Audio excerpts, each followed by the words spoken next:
Bolsonaro to visit this Friday. GPL records 103 blackouts for last year. $40,000 bail for fatal drunk driving accident. And the government has no respect for the media.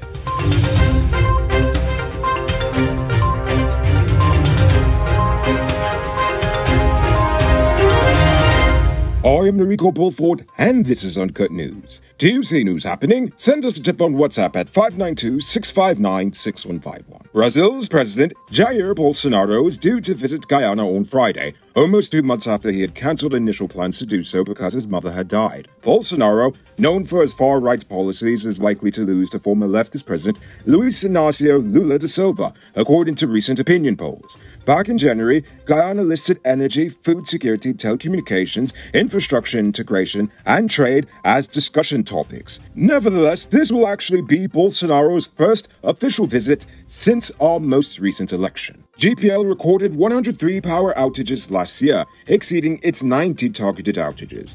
This comes to about one blackout every 3.5 days, or in other words, 2 blackouts a week. And get this, they are blaming the Rona for the power failures. When in doubt, blame the Rona.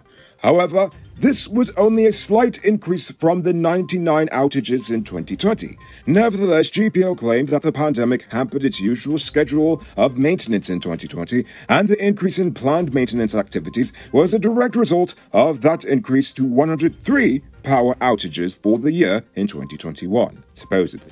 Despite recognizing GPL's continued track record of incompetence, the Public Utilities Commission has opted not to institute any penalty against the company. It's only May, and at this point, it feels like we're on track to beat last year's numbers. The Hydromet Service has predicted average to above-average rainfall conditions over most of Guyana for the current rainy season, with the highest rainfall totals and the possibility of flash floods during this season expected to peak in May and June, around the same time as those record-breaking floods last year.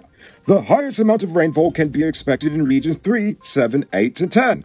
However, all other regions can still expect higher than normal rainfall. The temperature outlook suggests that, except for some areas in regions 1 and 10, all other areas can expect normal to below normal nighttime temperatures, meaning cooler than average. Warmer than usual daytime temperatures can be expected in northern regions, whilst cooler than usual in the south. Now it's time to tell you about Best Buy's car of the day. Currently on sale is this 2016 Toyota Axio. It comes with Bluetooth, mug rims, new tires, TV, CD, stereo, fog lamps, electronic parking brake, park camera, and much, much more. Buy cash for $3.5 million, or pay as low as $700,000 down, with around $68,000 monthly for 5 years, and it is yours. Call or WhatsApp 662-0844 for more info, or visit the showrooms at Lot 171 Bureau Street, Queenstown, or Lot 2 Lamar Street, and tell America sent you for this sweet deal. Former area manager for Caribbean Medical Supplies, Devendra Rampasad, pleaded not guilty to having sold 400 fake HIV testing kits to the Ministry of Health on January 16, 2020. The charges were dismissed today after the court upheld the no-case submission, agreeing that the prosecution failed to prove the essential elements of the offense. The court also agreed that the prosecution failed to establish that the court had jurisdiction to hear the matter, and they failed to lead sufficient evidence to show that the defendant was the one who actually imported the test kits in the first place. Following the discovery of the fake devices, they were seized by the Government Analyst Food and Drug Department. Caribbean Medical Supplies had previously denied knowingly supplying expired goods and had also claimed to have thoroughly vetted their Kenyan supplier. Back in 2017, Caribbean Medical Supplies was flagged in the 2016 Auditor General report for having $7.6 million worth of outstanding deliveries in September 2017. It was pointed out in the report that the ministry kept $167 million worth of checks, including the $7.6 million for Caribbean Medical Supplies, rather than refunding them to the Consolidated Fund. Why? I have no idea, unfortunately. On Tuesday, police busted a man who was accused of selling an illegal firearm to an undercover cop in Parfait Harmony in Region 3. The police say they sent an undercover cop to the man's home after hearing that he was selling a gun. The man had agreed to sell the .38 caliber revolver for $150,000 before he was promptly taken into custody.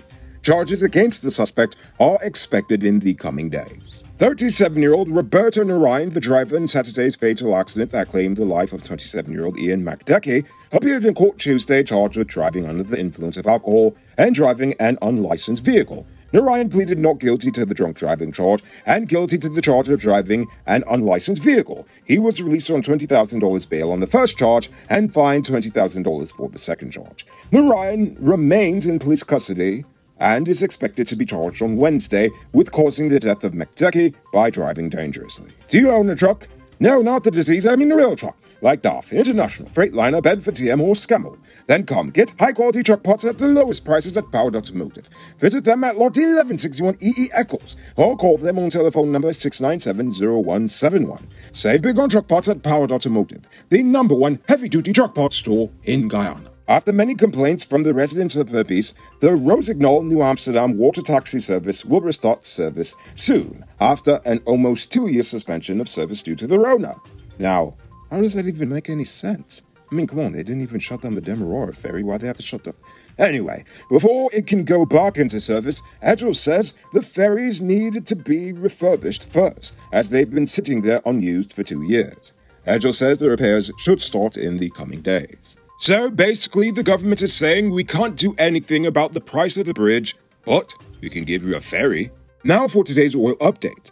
ExxonMobil is set to commence face-to-face consultations on Monday, May 9th for the gas-to-energy project. The company said it has already submitted to the EPA the environmental impact assessment and the environmental impact statement for the project. The gas-to-energy project will see a power plant being constructed to generate 250 megawatts of power and a natural gases liquids plant to cover Guyana's domestic demand for other natural gas products. A 225-kilometer, 12-inch pipeline will be constructed to transport the guaranteed minimum of 50 million standard cubic feet per day of natural gas to onshore facilities in Wales on the West Bank. Oil now has a schedule of the consultations if you want to find one near you. Take a look at this beauty being constructed in a gated community called Richmondville in Guyana. It features 4 bedrooms, 1 pool with 7,000 square feet of living space, along with modern amenities. Contact Sheriff Construction on 592-618-5702. Now for our stupid news of the day. You know what I think is stupid? The level of disrespect this government has for the media.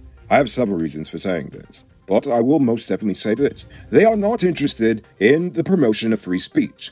Rather, they prefer empty public gestures they can profit from. For example, the nation's journalists need training, but instead of funding UG's communications department, they'd rather pay Coursera, a foreign company, instead. Oh, just don't be surprised if Kwame is getting a kickback for each person that completes a course with them. And speaking of Kwame, seeing as he and Jason Abdullah pelted journalists with a bucket of human feces, it's honestly the height of disrespect to see these two assigned to regulate the media in Guyana. It's almost like they're telling you to keep quiet or they'll pelt you next. The fact that the GPA complained, but stopped short of demanding an immediate resignation for the two, says to me that even the Press Association fears retaliation if it gets out of line. And if you ask me, that is pretty scary. Now for our Uncut News Views Poll question of the day. Every day we pose a question about current events in Guyana, the region, the diaspora, and how you feel it relates to us. Yesterday's question was about the media in Guyana and your thoughts on it. I Am Bantu says, what is the government going to teach the media people? How not to ask the government questions?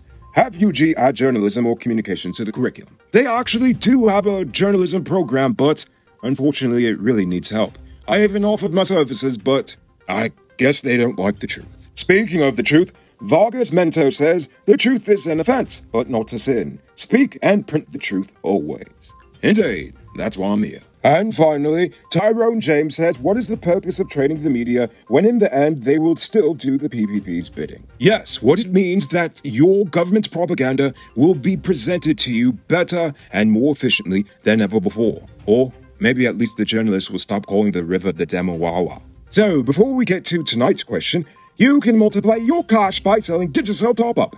This is a legit way you can earn some extra money at your business or to supplement your current hustle. Become a top-up vendor quick and easy by linking with Cellular Plus. Call them on telephone number 685-3109 for more info. Now for tonight's question. Since we're talking about the media, I want to continue this conversation. For tonight's question, what is a topic you do not see the media is adequately covering? I want you to think about that question. Tell us in the comments below. If your response is good enough, we just might feature it in our next episode. Anyway, that's all the time we have for tonight, and check us out tomorrow for another. Until then, I'm Enrico Bulford saying good night, folks.